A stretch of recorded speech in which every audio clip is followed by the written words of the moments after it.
All right, show you guys. Martin Short, everybody. Oh, thank you. Thank you.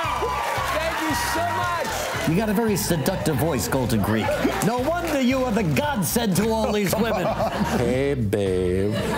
And she looked at me and she's like, we need to talk. You've done a really good job of avoiding most press. Like, I mean, they get the pictures, but you don't do a lot of talking to them. Are you comfortable in this environment? Well, it depends. I mean, I don't want to look like an idiot. Is there any role that you turned down that you'd wish you hadn't turned down? Yeah, Yoda. What bores you to death? Television bores me.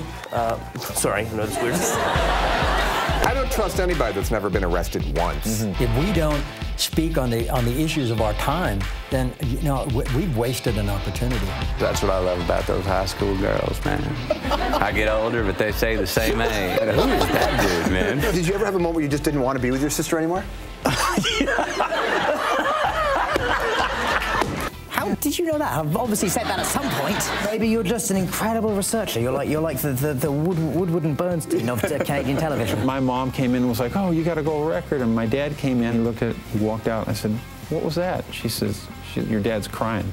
Mastery over your own trauma is interesting because it doesn't mean you erase the trauma. It just means you're controlling your trauma. Yes, and it's real easy to sit here and talk about that and make it look good, but let me tell you, it's intense. How are you able to be in so many places at once? The older you get, the more you seem to be doing. You know what it is ever since I got sober, I put all my energy that I used to put into drinking and drugs back into music. And I can't remember any time when I didn't feel deeply cynical about humanity. I really can't think of a time. I think we'll look back on 30, 40 years from now on this chapter and say, so you did so many things right, yet people still died that didn't need to. Yeah. That was an embarrassing chapter. It's taken me 8 years to come onto your show.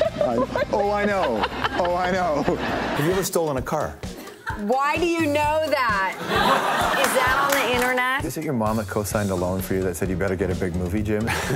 Well, I don't know where you researched that, but that's good. I just wanted to cook some fajitas. You know that old line, it's not funny, it's comedy, right? Like, writing comedy is really challenging. Yeah, I'm finding that to be true. Talking about. It's scary for the guy to watch the woman give birth because that's like watching your favorite restaurant burn down. Well, that's interesting. Every once in a while, George, someone comes along and just asks me a question that I just don't have any words to say on it. I'm honored to be here. I imagine at a certain point, some people don't want to tell Clint, listen, I think you're doing it wrong. They might not say you're doing it wrong, but you can tell by the look on their face. It's kind of like, oh, you're doing it that way, huh? And you kind of get the picture. I read that open letter you wrote after Scientology wouldn't support gay marriage, and I read that a couple times thinking, what an idiot. No, but you're the only guy who's ever done that. People like the idea of like heralding you as a version of a slacker king, but I've never seen a slacker do more. I'm just one of those rare people that can do a lot of stuff while they're stoned. That's it. That's all it is. I would forego the numbers to keep you alive. Would you? I really would. Oh my God, George. Bless you, my son.